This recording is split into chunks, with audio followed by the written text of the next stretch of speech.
Hey, what's up, Vibes family, all my loyal viewers and subscribers?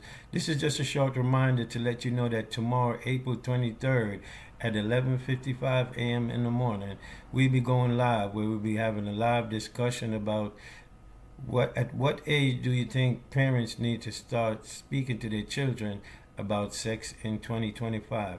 That is the topic, people. So I need y'all to subscribe to the channel and give this video a thumbs up so you could be a part of this panel discussion. You do not want to miss this, my people. It's going to be very interesting. So do remember, people, please subscribe to the channel.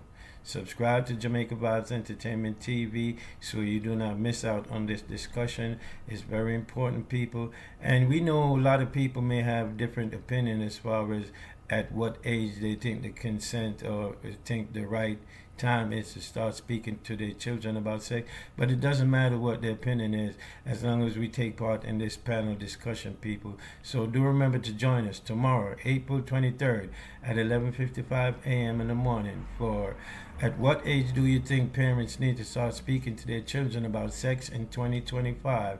And do remember to subscribe to the channel. And with that, people, I see you tomorrow, 11:55 a.m. So be safe, everyone.